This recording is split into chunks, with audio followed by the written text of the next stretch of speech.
Good afternoon, Mr. Witness. Afternoon. Welcome to this Commission of Inquiry into Local Government Councils and related matters. Mr. Witness, in which language do you wish to make your testimony? Wolof. What is your religion? I'm a Muslim. Your religion? Islam. Okay. Do you wish to swear by the Holy Quran or make an affirmation? Holy Quran. Madam Chair, the witness wishes to swear by the Holy Quran. Since you have opted to do your testimony in Wolof, can you wait for the Wolof interpreter? Whatever I say, the Wolof interpreter will translate that for you. Then you follow suit. Mr. Bojang? Very well. I, Omar B.J. Touray, do swear that I'll speak the truth. I will speak the truth. No, you wait for the interpreter. Sorry. I'll speak the truth, The the whole truth, and nothing but the truth. So help me God. Thank you. You may be kindly seated. Madam Chair, the witness is sworn. I have the honor to hand over the witness to you for us to proceed.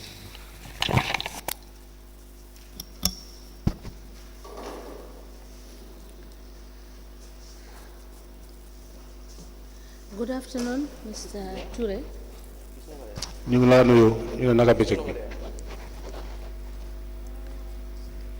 Mr. Touray, I am speaking to you. Thank you. You are welcome. Thank you. Councilman, you may proceed. Yes, thank you very much. Can you please tell the commission your name? Man Omar B.J. Touray la tuda. Omar B.J. Touray.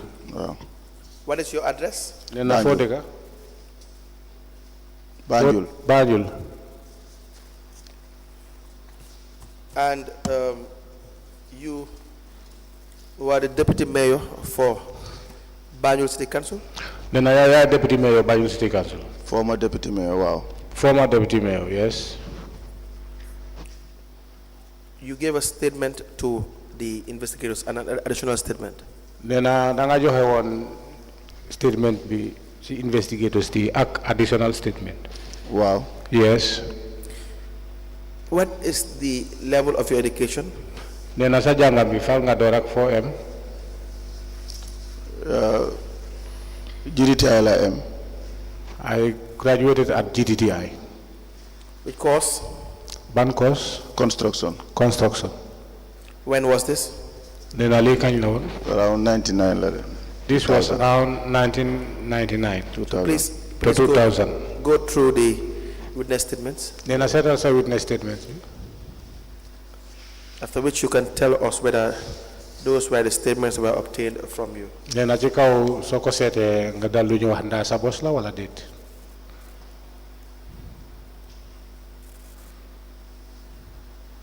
Wow. Yes. We apply to tender the statement of the witness, Omar B.J. Touray, and the additional statement to evidence as an exhibit.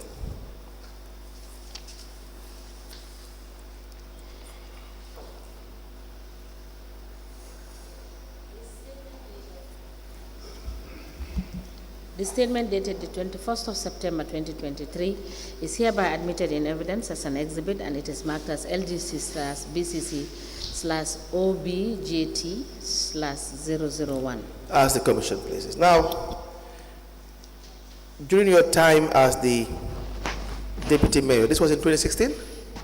Nena jamono bi nga xamne boba nga nekkon deputy mayor 2016 no 18? 2018 2018 Now, how long were you the deputy mayor? Nena bi nga nekké deputy mayor ñaata at la won yaangi fofu 2022 2018 be 5 years 4 to 5 years, wow. 4 to 5 years. Are you still a councillor? Nena bi legi nda councillor nga Did it. no. Now, as the deputy mayor, you were the head of the establishment committee. Nena kome nekanga deputy mayor ya nekon njiti establishment committee. Wow. Yes. Do the establishment committee sit regularly? Nena nda establishment committee bobu da ngeen dee toog waxtu ku nekk pour meeting. Déedéet dafa depend si suñ amee lu ñu war a sit rek. No, it depends. If we have an issue, normally that's the time we used to sit. What are the issues that you will be addressing at the establishment committee during your time? Nena jamono bi nga xam ne nekk nga foofu ban issue nga dee ngeen dee address si establishment committee bi. Waale ñi ñu war a jël pour ñu ñoo liggéey si Banjul. waxal ci kaw. Pour ñu war a liggéey Banjul City Council. The way we are to work in Banjul City Council. wax si kaw mun naa wax. Is that all? Nena loolu rek la. Establishment, wow. Yes. How about disciplinary matters, disciplinary issues of the staff? Nena after the disciplinary staff si. waaw loolu tamit waa establishment jërëjëf si fàttali. Yes, thank you for reminding me. Yes, we do sit over such issues. Have you had cause to sit over issues of disciplinary matters? Nena nda musu ngeen a am jamono bi nga xam ne musu ngeen a toog si mbiri disciplinary matters. waaw am na ay yoo xam ne mosoon naa xew waaw. pour staff si seen matters yi waaw. Yes, it happens. There was a matter or an issue concerning the staffs. Yes, we did. Please tell us about that incident. Nga wax ñu leeral ñu boobu ban la woon ak kañ la woon. yàgg na tuuti nag waaye yëpp am na yoo xam ne ñëwoon nañ si suñ committee bi. Yes, it have been a while, but there is an issue which was brought before our committee. What was the issue? Nee na issue boobu lan la woon. bu ma mun a fàttaleku benn time Abdoulaye Kor. If I could be able to remember, there was a time one Abdoulaye Kor. Go ahead. dafa amoon issue boo xam ne within moom moo CEO bi la woon su ma juumut waaw. If I am not mistaken, he had an issue between himself and the CEO. What kind of issue? Nee na ban façon issue la woon. Because moom dafa foogoon dafa amoon issue ak moom si ay coow yi position yee seen position yee yooyu noonu mu ñëwoon si suñ establishment bi. He had an issue between him and the CEO concerning about there was a disagreement or a row or any way you can call it between him and the CEO concerning about the position. You have had issues of fraudulent transactions or suspicious fraudulent activities. These are normally featured in both internal and the external audit reports. Nena mba mus nga yeg wala dega ay tapale yi nga xam ne dox nañ foofu yi nga xam ne dañ ko feeñaloon si internal ak external audit. No, not mus nga dega. There are issues that will be featured in internal and external audit reports with respect to staffs involved in suspected fraudulent transactions. Very well. Nena amna jamono yi nga xam ne amna tapale yi nga xam ne dox nañ foofu diggante liggéeykat yi nga xam ne ñoo fa nekkoon te tapale boobu dafa feeñoon si internal audit bi te external audit tamit dañ ko feeñal. Were you handling these issues? Nena nda issue yi tamit dañ ko issue on si seen committee bi. déedéet. No. Why? Nena lu tax. xaw ma daal lu tax. I have no idea why. So you have never had the cause or the reason to look into the affairs of staff that were mishandling public funds? Nena kon yéen mos leen a am jamono wala mos leen a gestu si ñoo xam ne liggéeykat lañ te dañ bokk a ñoo xam ne fonds yi day ñëw wala xaalis bu ñu dee ici dañ fa dee am ay laxasu yi nga xam ne dañ ko dee def foofu wala tapale. waaw ñun ñaareel luñ dee gën a mitine mooy dañ dee am agenda. Most of our meetings we used to have an agenda. te ñaareel agenda bi yëpp CEO bi moo ko dee indi. And agenda, all the agendas are brought by the CEO. So you don't review these reports, these audit reports, to know some of the things that are happening because you just don't have the jurisdiction over employment, but as well staff disciplinary matters to see what you will refer or to the Local Government Service Commission for perhaps further redress.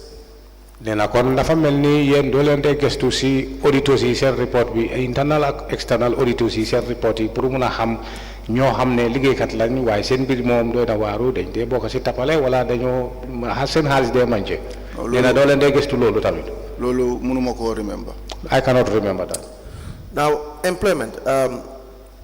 What is the grade that you will focus on at the establishment committee in relation to employment?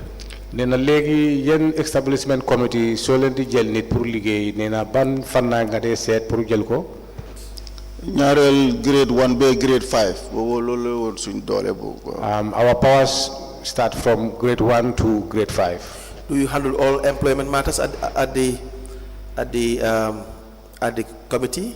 nee na kon si committee bi tamit da ngeen de defar loo xam ne mooy employment matters. No, do you handle all the employment matters at the level of the committee for Banjul City Council?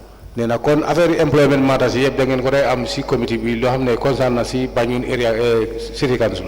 déedéet. no. What do you mean no? nee na soo ne déedéet loo mën si loolu. am na yoo xam ne si service commission bi la day jógee.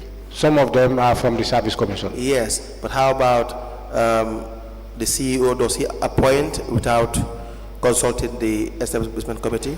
nee na ndax CEO dafa am ñoo xam ne daf leen dee jël liggéey te fekk yëgalul leen yéen nga xam ne yéen a nekk committee bi. mun naa am waaye man yëguma loolu man li ñëw suma committee loolu laa dee treat waaye mun naa am tamit. It may happen, but not up to my knowledge. But normally, whatever is brought to our committee, that is what I normally treat. But for that, I can say. You know Makumba Sane?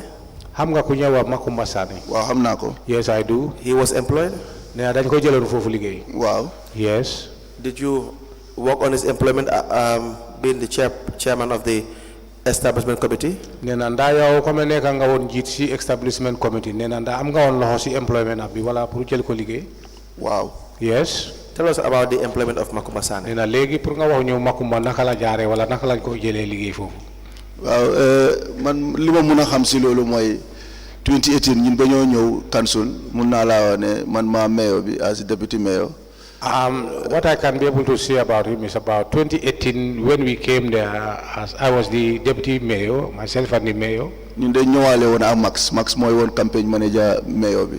We came together with Max and he was the campaign manager for the mayor. waaw déglu naa ko fi nag mu ne naka la tuwaate mu ngi wax moom ni ñu ko indee foofu. I heard him when he was narrating or giving evidence hearing about how he became an employee of the council.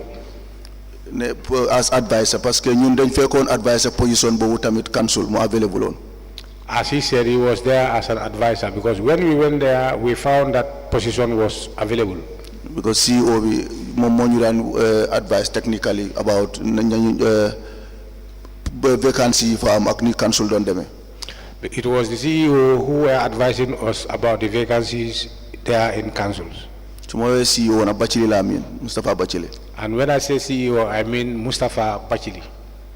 Max tamit suma sun time la ñëwoon door ñu def ko advisor to council.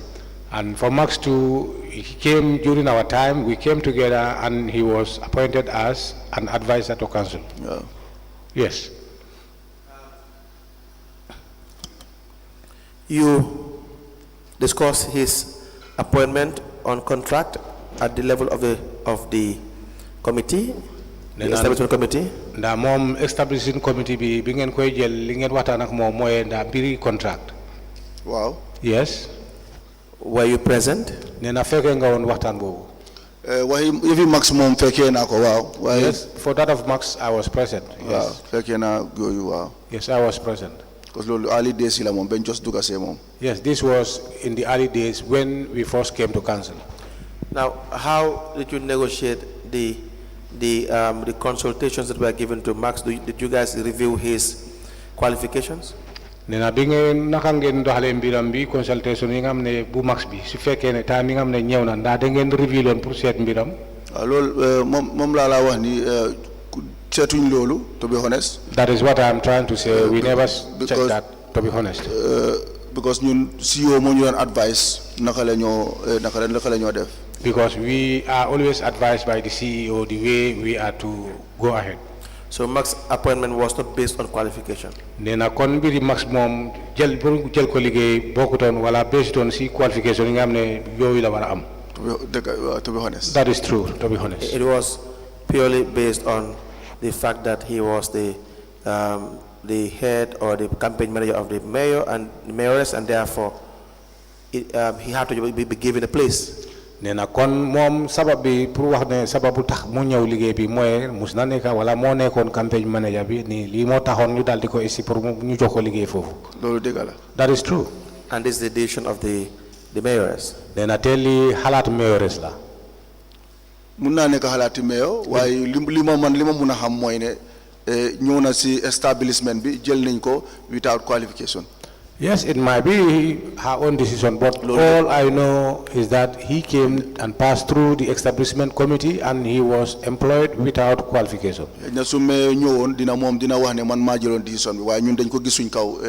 Hadn't the mayor came, she might tell us that it's her decision, but we just see her papers on the table.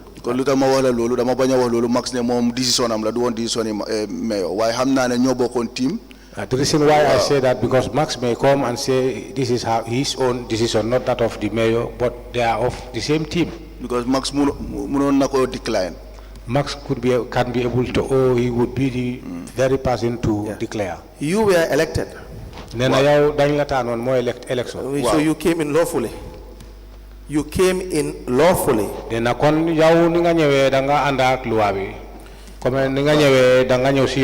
Wow. Yes. How many of your campaign team were not elected as you were and were employed in the when you guys came in 2018? Nena ñata ci sa campaign team ñoo am ne ñoo fa nekkon ba paré elect len waye liggéey nañ bi nga am ne ñew ngeen ci council bi pour liggéey. Man nak ki mo mëna remember moy Max because ñeneen no Max la mëna wax daal ba sam. Na su fekkee yow tamit amna ko xamne li mu nga ma laaj ma tontu. Max daal mëna remember. All I can remember is only Max. It's possible if you can be able to remember one of them. If you ask me, then I can be able to answer. But the one I remember is Max. Pa Modou Ndaw? Nena ku ñëwa Pa Modou Ndaw. Pa Modou Ndaw mom B.C.C la doon liggéey before sa ñun ñu ñëw council. For Pa Modou Ndaw, he was working at the B.C.C long before we came to council. Mustafa Ebi Sarr? Nena Mustafa Ebi Sarr. Moy Aj. Wow. Wow. Yes. How do you call him? Arch? No, sorry. No, it's okay. No, it's okay for you.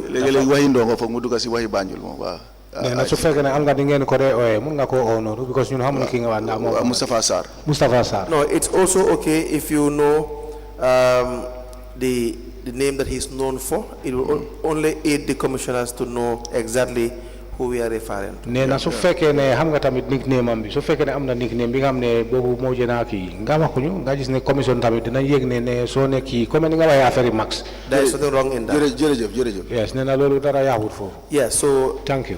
Mustafa Ebi Sarr, he was appointed by you people or before? Nena Mustafa Ebi Sarr yéena ko employé wala da ngeen ko fekka foofu.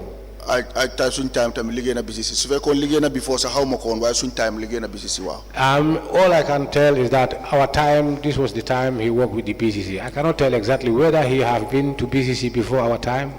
That is not clear to me. Binta Conte, the mayor's personal secretary? Nena Binta Conte, ki nga xam ne mooy secretary mayor bi, personal secretary. Binta waaw mu ngi fa waaye man xaw ma woon Binta, to be honest bi ñoo def campaign xaw ma woon Binta. Yes, Binta she's there, but I don't know Binta. When was the time when we were doing the campaign? At that time I did not know who is Binta. Did you appoint the establishment committee? Did they appoint Binta? Nanda establishment committee ñoo appoint Binta. Wow. Yes. The grade that she was given is 7.1. That would be beyond the category of the grades that you have the power to appoint.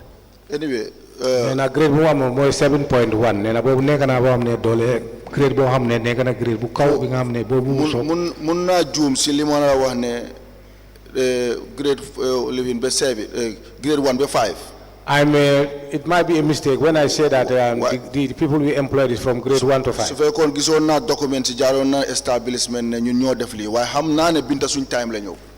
If at all I have seen the documents to know exactly the grade we appointed, again I can tell you exactly. But for me, I'm so that Binta came during our time. Yes, because 7.1 is above your grade as the Assembly Committee. Because Yes. yaga na tudu wa hamna ne Binta sun time la ñew wa. I know that Binta came during our time. 7.1 is above your grade. Yeah. Nena 7.1 bobu open as a grade. There was a time that it was 3, there was a time it was 5, but 7.1 is above.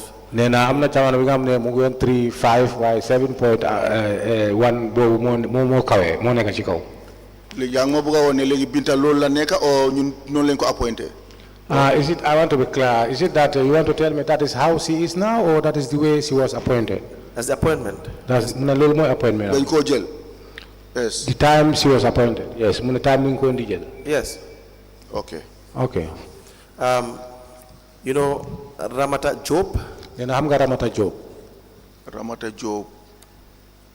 Ramata Job ban department la nekk? Which department? I remember.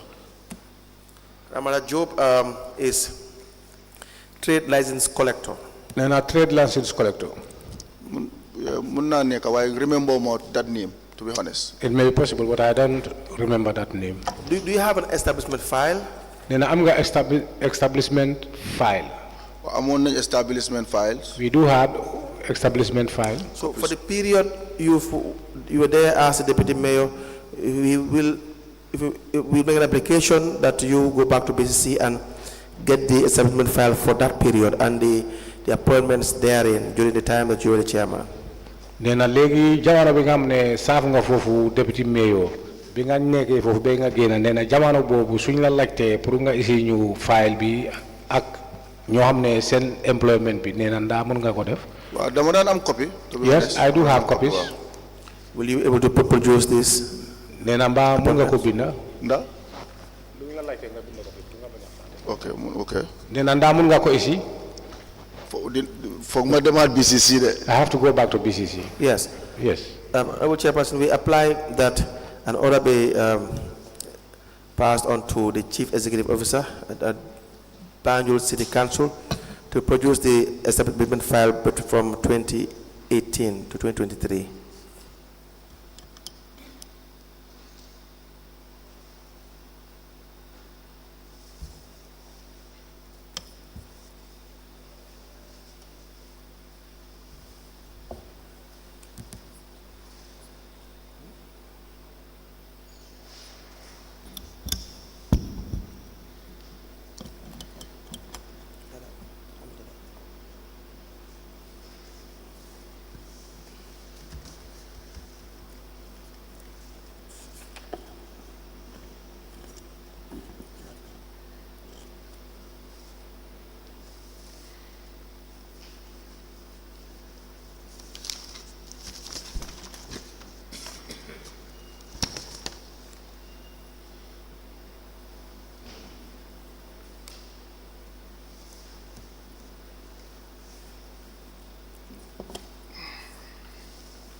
This is my order.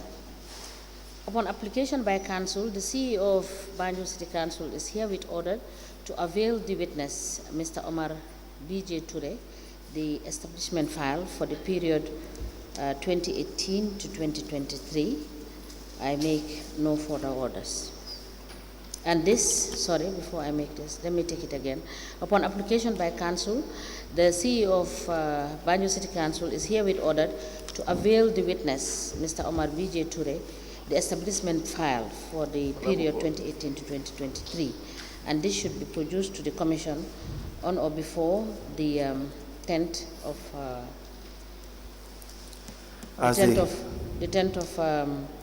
May 2025. I make no further orders. As the Commission places. Now, this is the only committee you were a member of? Nena committee bi rek nga bokka. bilaron chia wow. Yes, this was the committee I Committee chaired. subari member la for one. But I became a member of some of the, committee si ne kon si council bi member la for one. Why be ma ko don chia? all the committees in the council. I was a member therein. Only this one I was the chair. We have the former mayor's vehicle that was a subject of an auction. Do you recall this? Then a former mayor before nekon nena moto ambi dafa amon jamana nga xamne dañ ko ndi wanter fofu wala auction nena nda yeg nga won li. Wow. Yes. It's a V8. In a V8. What is the make of the vehicle? Then a motor bobu bat mark la won. You used it before. Wow. Nena daf ko dawalon. You Pajero or Prado, whatever. Why use now V8 la when I can fully. I used the vehicle, whether it was a Pajero or a Prado, but I used the vehicle. Yaga tuti why This was hamna lingawa. Yep. Use na ko. I know exactly what you are saying. This was a long time, but I used the vehicle. it had problems? Then a motor with a family am problem. Lima hamsi moto bobu moy be mayor bi ame moto bo S. What I know about that vehicle was that when the mayor had a new vehicle, moto bobu man len ko joxon. that vehicle was given to me. Bobu moy moto bu former mayor bi ame won suma pa laiba. This was the vehicle that the former mayor Laiba was having. Ben mako joxe When it was given to me, moto bi sa danam issue anyway mo be ko mayor ame lima jotona xam. and after all, I later know that when the vehicle was with the former mayor, it used to have issues. Ñu jox mako It was given to me, muy am the same issues. and it used to have the same issues repeatedly. Ba pare ma gisone daan jël fuel bu bari tamit. And I realized that it was consuming a lot of fuel. Sila ko delo council bi. That was the time I returned the vehicle to council. Through to the CEO ne ko dal man definitely moto bi mu ngi am problems te fuel bi mo jël tamit suma conscience may mo may ko dawal. Through the CEO, and I informed him that this vehicle used to have problems and the fuel it consumes is very much, so I cannot be able to control the vehicle. So what was the problem? Apart from lan mo nekon problem? the fact that it consumed a lot of Lolu mécanique si ñoko mëna diagnose man xawma won lu bari parce que daf ma daan jo issues suma driver bi dafa complain all the time. So sila ko te lima la wax ni sa dama ko defon in writing de. I cannot tell exactly what was the problem of the vehicle. It's only the mechanics who can be able to tell exactly. My driver used to complain to me a lot about the vehicle. I wrote to them consume fuel bu bari. that it used to consume a lot of fuel. So sila ko delo won council. That was the time, as I said, I returned it back to council. Now, you don't know what the problem was. Nena kon yow yegulo won lan moy problème moto bi sax. Yalla xamna lolu. Yes, God knows. Have you ever got stuck in traffic? Nena nda mus nga pan ci traffic? Man wow. Yes. Wow. And what was the problem? Nena boba pan lan mo nekkon problème? Mom la wax mënuma xam lanay problème bi because duma mécanique because su xewé rek suñ mécanique yi lañ dé ko ñu ñew am nga génné ko dépanner ko yóbbu ko. That is what I have said because I have no idea about the vehicle. I'm not a mechanic. So whenever it has stopped, then what I normally do, I call the mechanic for them to come and take the car and repair it. Now, you returned the vehicle, but we don't know exactly what the problem was. You have used it for some time. It was at some point the subject of an auction. So did you take part in that? Nena legi da nga delo won moto bi te be pare wax nga ne yegulo wala xamulo exactly lan moy problème am bi nena moto bi dañ ko mujjé wante nena nda boka nga won suñu ko bëgg jënd. Waaw man lima la wax la rek xëñ na soo ne am nga document boo xam ne gis nga ne participer naa si because man to be honest kon lima la ko waaye committee su bari laa bokkoon waaye pour ne dama participer toon si auction moto boobu fàttale ko ma ko to be honest. No, maybe you might see a document that involves me, but as I said, I was a member of several committees therein. But for me personally, to have interest on the vehicle during the auction, no, I cannot remember that. Was there an auction in the first place? Nena why na auction am na fofu? Man loolu lañ wax ne. Yes, nañ ko. that is am na ku ko jënd waaw. What I was informed that somebody bought it. But you were not aware of any auction? Nena why yow sa bopa yegulo ben wanter wala auction bu fu xewon. Wow, because man xam naa ne def nañ seen process ba pare am na ku ko jëloon within the council. I know they did their process and somebody took the vehicle within council. If there was an auction, you would know. Nee na su fekkee ne wanted moo fa nekkoon wala auction moo fa nekkoon kon war nga ko yëg te da nga ko yëg. Wow. Yes. So there was no auction. Nee na kon wanted xewtoon foofu. mun naa am remember ma ko waaye xam naa ne si loxo bi mujjee sax xam naa loolu waaye xaw ma nag amoon na process boobu noonu tamit mënuma fàttale ko to be honest. No, I cannot remember. I know where the vehicle, who last handled the vehicle, but I cannot tell any process concerning that auction. That's why I said if there was one, you would have known. If there was an auction, because the public. Nee na lii moo tax mu ne la su fekkee ne auction xew na woon da nga ko ndi yëg parce que dafa nekk loo xam ne yëfi mbooloo la. mun naa nekk. Yes, it may be possible. Were you in the position to know if there was an auction or not as a deputy mayor? Nee na comme nekk nga woon deputy mayor su fekkee ne dëgg la auction bi dafa xewoon foofu ndax yow da nga war a nekk nga ko xam ne war ngaa yëg wala war loo yëg.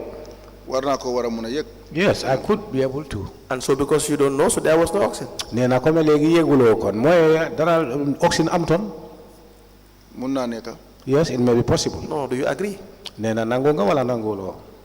waaw because council dafa bari activities yoo xam ne to be honest bari na ba pare man yëguma du ma dee xam Yeah, there are certain activities. They have many activities at council, some of which I never be aware of. You were at the top, you were the pinnacle, you were the deputy mayor. Nee na yow da nga kawe mbir mi sa place dafa kawe parce que yow yaa nekk ko xam ne deputy mayor nga. These are assets of council. Nee na te lii ay bagage council la. It's not even an asset that you do not know about its existence. Nee na ne su fekkee ne bagage bi nga xam ne xamuloo ko woon. It's a vehicle that you even used. Nee na waaye nekk na moto bi nga xam ne yow sa bopp sax da nga ko amee woon di ko dawal. You returned. Nga delloo ko. You document. You put it in writing, even though we don't see, but we trust that you put it in writing. Nee na te gom nañ suñ ko gisut sax waaye gom nañ ne binde nga bi nga woon di delloo moto bi. And so therefore, you were in a position to know, and since you do not know, there was no auction. That's Nee the na issue. kon dafa war pour yow sa bopp nga yëg ko léegi soo ko yëgut wala xamuloo ko dafa mel ni loolu sax xewtoon foofu. dëgg la excuse me, that is true. Do you know whether the amount that was paid for the vehicle, because you end up knowing that it is bought by someone who works in the council? Do you know now the amount that was paid for and where the amount was paid in the council coffers?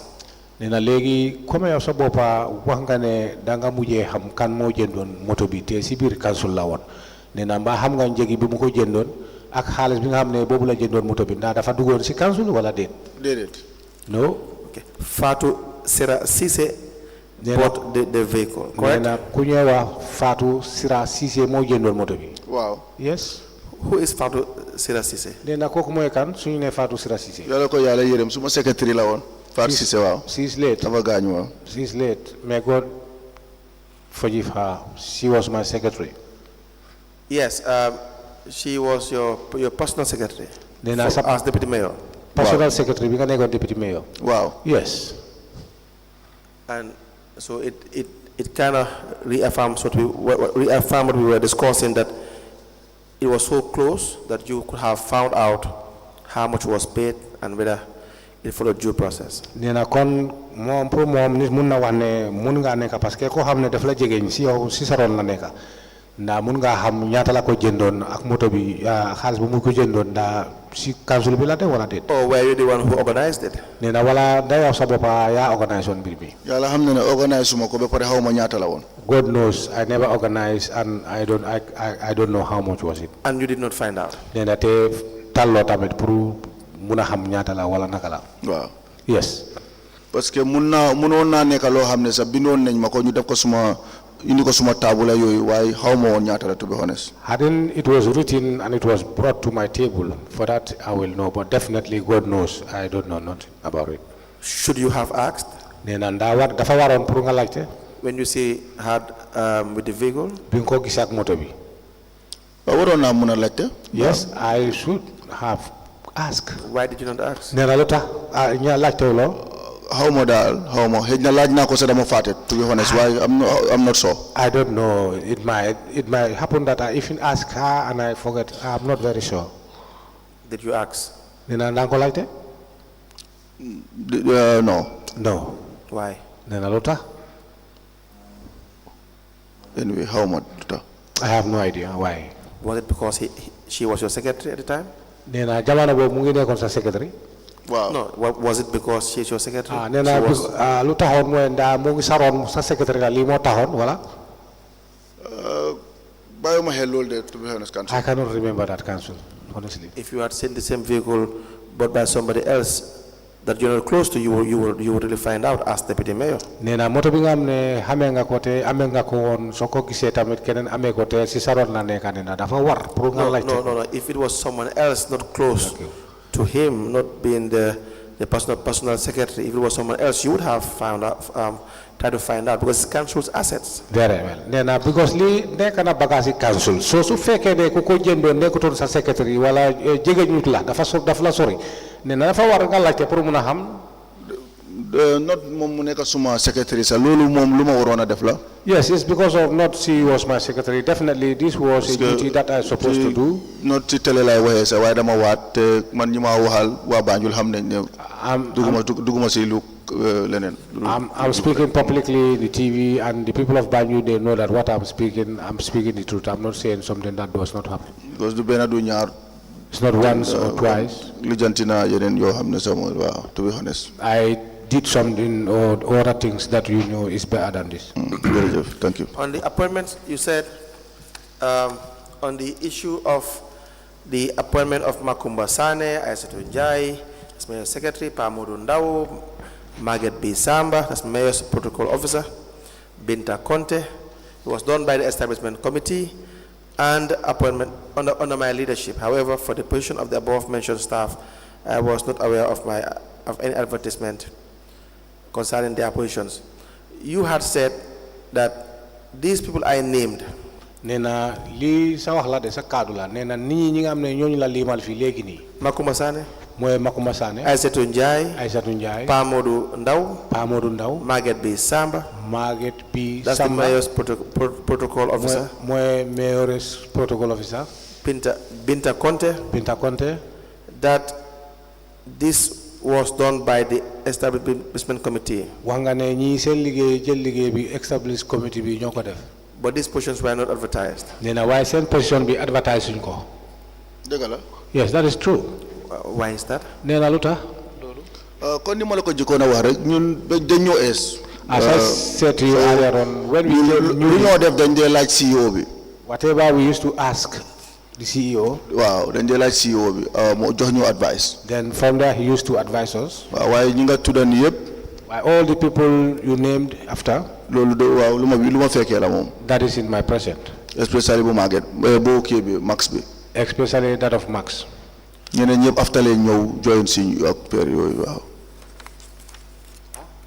ma ne later la ñu ñeneen ñi join si waaye bu Max bi moom loolu moom. We later joined, but that of Max, yes, I was present. So, why these names? Well, you were in the team. You did not know at the time that there should have been an advertisement. Nena jamono bobu kon da nga bëgg wax ne yégulo won ne advertise dafa war pour ñu advertise ko. Déedéet. No. Yeah, have you ever applied for a job? Nena liggéey bi ndaw yow da nga ko apply on. So have you ever applied for a job? Nena mus nga apply liggéey. Man waaw. Yes. You know, it's good practice to advertise for jobs. Nena xam nga ne bobu yoon bu war la bi pour nga apply pour liggéey. Waaw mooy li ma la wax rek dama ko dañ ko rifa waat si CEO bi rek. As I said, I will do refer it to the CEO. Is it a good practice to advertise jobs, especially in the public service? Nena si public service nda dafa war pour ngay advertise job moy position vacancy. Tey suma delluwaatoon si position bu mel noonu loolu lay def advertise lay def. For today, if I go back to my position, that is exactly what I'm going to do. Warama am any responsibility about loolu na loolu lay def dama advertise. Loolu correct. That is the correct way. If I have any responsibility, I will advertise the position. Why is it correct to advertise? Nena lo tax mu war pour nga advertise. Pour ñu jox opportunity ñu bari. For the people or to the opportunity to be given to many people. So before go ahead. Du jox ñu bari opportunity rek foofu tamit nga amee quality sax. For you to give opportunity to many people, that is the best place where you can be able to have quality. Quality. Good. Very, very good. Interpret that. Very good. Nena lolu bana. So in 2018, you did not know that there should have been an opportunity for others to look for the best? Nena kon si jamano bobu moy 2018 bobu yegulo won ne lolu opportunity la pour nga advertise position pour ñu No, bari you mëna did bok. not know that it is important to advertise so as to give opportunity to others as well and to get the best. Nena kon jamano bobu 2018 dafa melni yegulo won ne lolu dafa am fayda pour nga mëna advertise position pour nga xamne ñu bari mëna jëriño té nga mëna am tamit the best as you said quality. Waaw degala. That is true. What is true? Nena so na degala lan moy dega? Moy ne advertisement bi nga wax ne loolu lañu warona def due process bi de advertise pour kon ni ma ko waxe ñu am quality. That is the due process to advertise the position so that we can be able to attract many and have the quality. My point is, Nena mom fu moy joxoñ moy in 2018, joge ati 2018 you guys came in as elected public officials. Nena jamano bobu ngeen ñewon fofu te deng len electon pour ñu nekka ngeen ñew fofu nekka public officers. You must have campaigned. Nena da ngeen amone campagne. Naturally. Degala. Yes, true. You will sell your ideas to the electorate. Nena boba da nga gis ne da nga wax li nga xamne lolu moy sa ene wala sa idea li nga xam ci electorate. Correct? Nena lolu deug la. Degala. Yes. One of the things that every politician will talk about, Nena lepp li nga xamne politician yi lañ ko tay wax wala war nañ ko wax that they talk about, li ñoy wax always da nga xamne toujours dañ ko day wax is that there should be equal opportunity moy da nga gis ne equal opportunity war na am in public affairs. ci public affairs. So everyone knows that opportunity, having a free level, a level playing field is important. Nena ku nekk xam na ne opportunity pour nga gis ne mbir mi yëpp mu am si nit ñi nena loolu war na loo xam ne dafa nekk lu am fayda. Degala.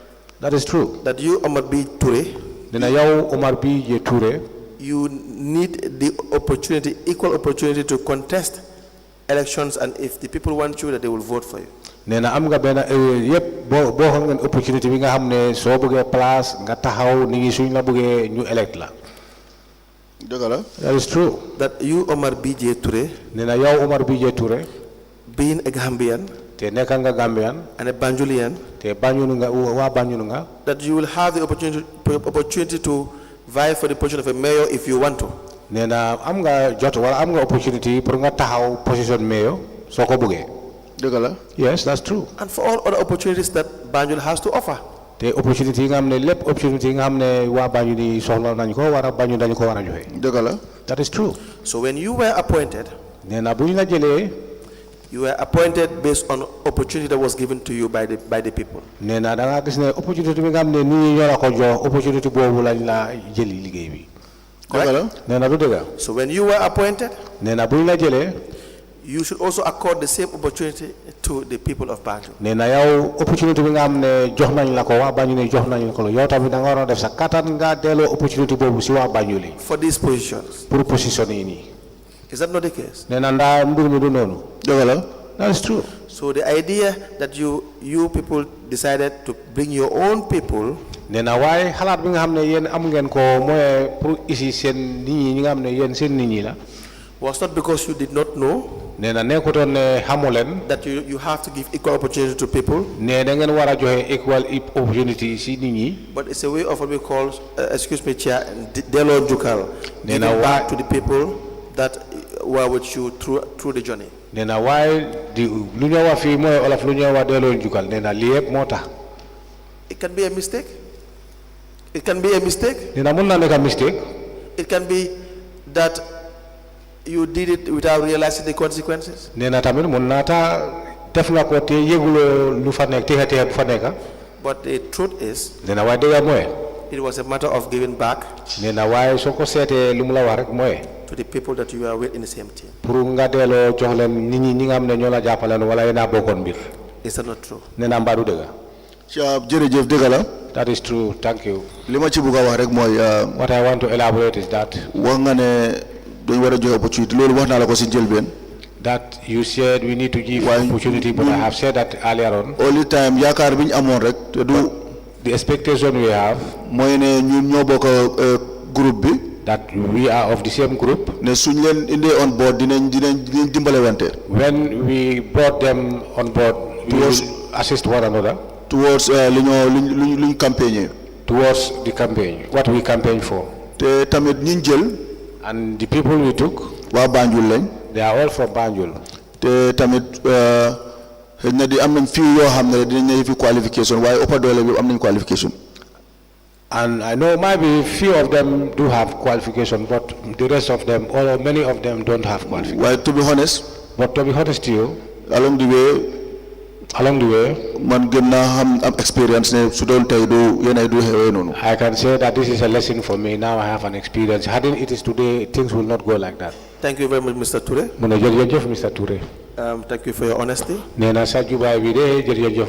We make mistakes or errors, we admit them. That is the most important. We hope. Yes, Chair, please proceed. Yeah, Mr. Touray, on the issue of the auction of the, is it V8, Toyota or V6? Nena moto bi auction moto bi na V8 na V6. Anyway,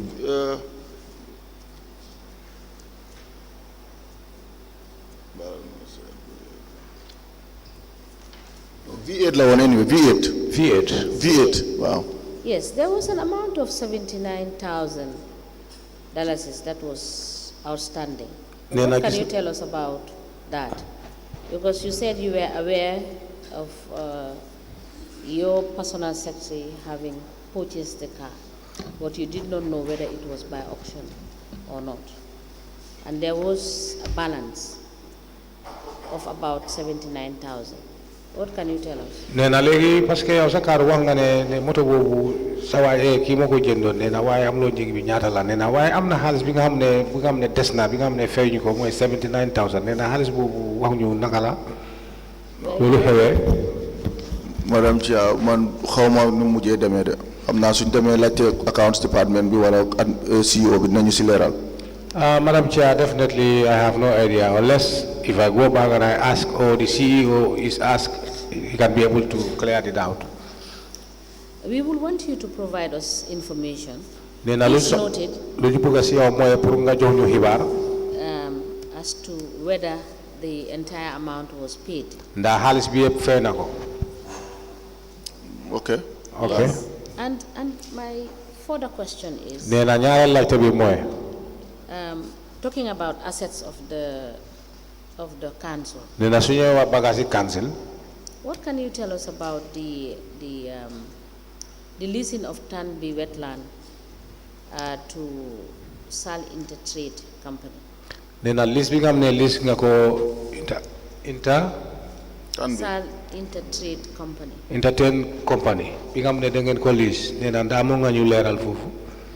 Madam Chia, man lima feke council ñaari agreement of lease la won.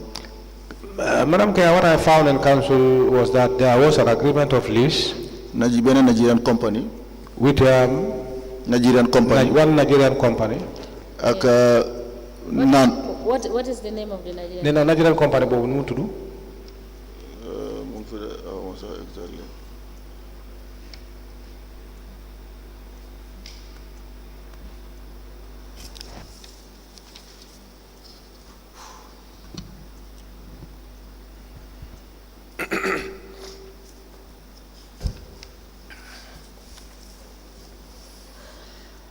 Yes, Mr. Touray.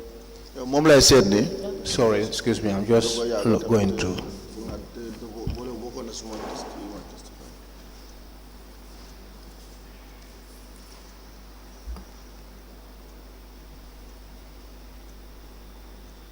Nigeria investor la muna recall dal. Nigeria investors, that's the only thing I can recall the name of the company. That is what I. How much was it leased for? Nena ñaata lañ ko lease Fatena figure bi waye mujjé wuta dem through sa anyway. It did not go through, but I cannot remember the figure. Waye fekke na lolu te lolu won council resolution la won. I was present in that, and that was a council resolution. Then who paid 350,000, 400,000 and 4 million respectively for leasing of Nena kat mo fe part of the wetland.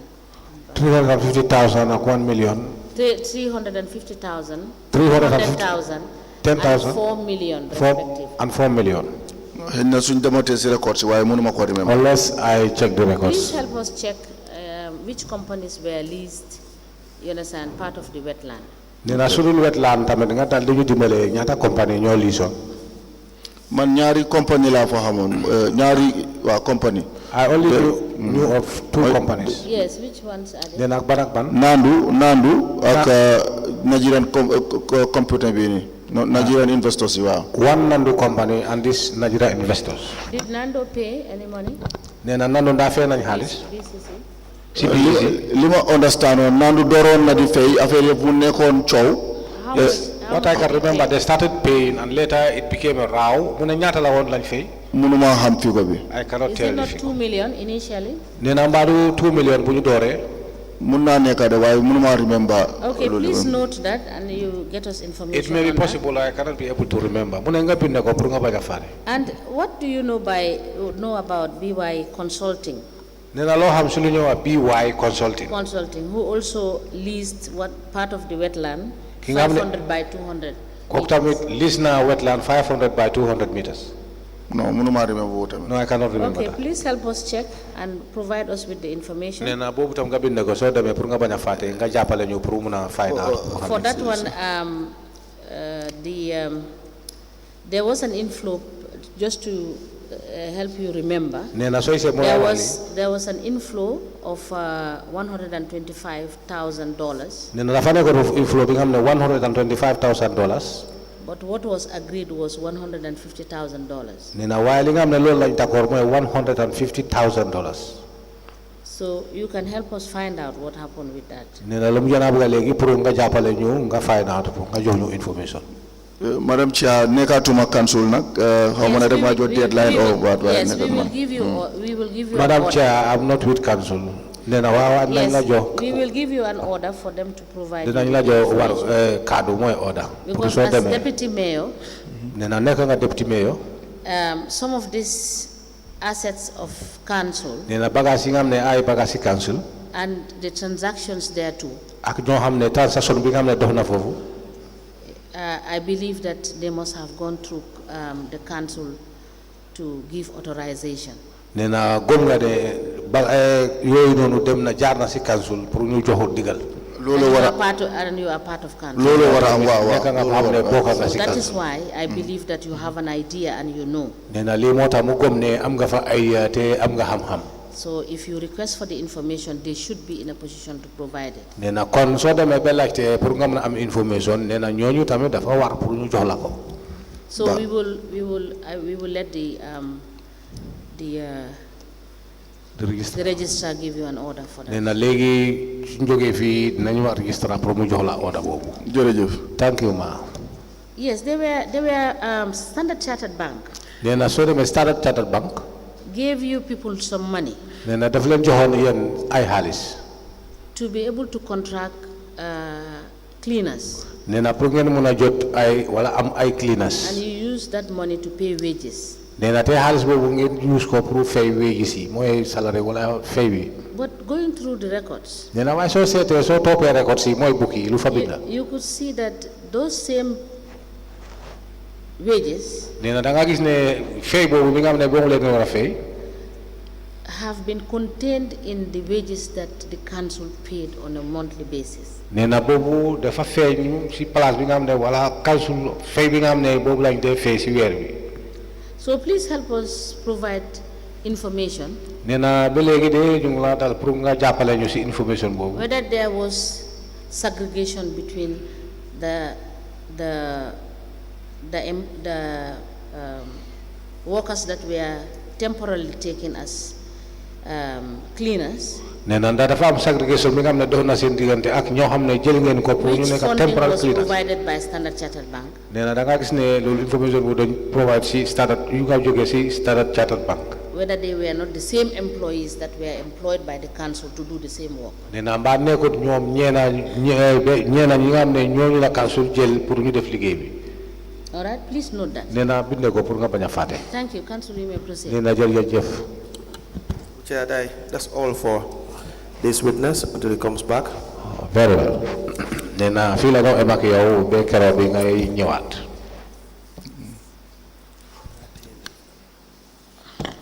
Now, Council was talking about giving equal opportunities.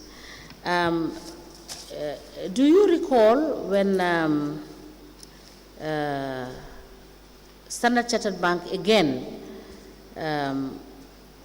gave funds for the payment to Keba and Sons for 108 dustbins? Do you recall this? Opportunity bi nga am ne council wax na ko fii nee na mbaal mun ngaa delloo sa xel baak wala mun ngaa fàttaleku ne Standard Chartered Bank am na fond bi nga xam ne dañ ko joxoon foofu pour affaire Keba and Sons ngir mun a jënd foofu 180 dustbins. No, mënuma ko fàttaleku. No, I cannot be able to remember. So please find out and let us know how much that Standard Chartered Bank gave and how much was paid to Keba and Sons for the 180 dustbins that were supposed to be stationed on Independence Drive alone. Nena be legi tamit binde ko nga jappale ñu pour nga mëna find out nga esi ñu xibaar bi ñaata la Standard Chartered bi joxe ak nda xaalis boobu tamit yépp dugal nañ ko ci Keba and Sons pour jënd 180 dustbins yi nga am ne ci Independence Drive lañ ko wara tek. Very well, thank you. All right, thank you so much, Mr. Touray. You could wait. The registrar will give you the orders so that you can take. And I'm going to amend the order that I have earlier given, that is to say you should produce this on or before the 10th. I just realized that the 10th is on Saturday, so Very it well. should be on or before the 12th. So we will give you the orders, and together with what I have requested you to provide for us. Very well. And that should be on Monday next week. Thank you so much. So fi joge buru yakam te nga har Mr. Kamara registrar bi pour mu jox la order bi nga xamne bo mo la jappale bañu pour nga jot li nga soxla ci gaay council den denga Mr. Kamara la la ko jox. Okay. So yes, you can wait for Mr. Kamara. Thank you, ma. Thank you. Mune le tamit dafa joxe order mune on the 10th waaye boobu dafa fall si weekend mune léegi 12 la on Monday denga nga dal di isi information bi. Thank you.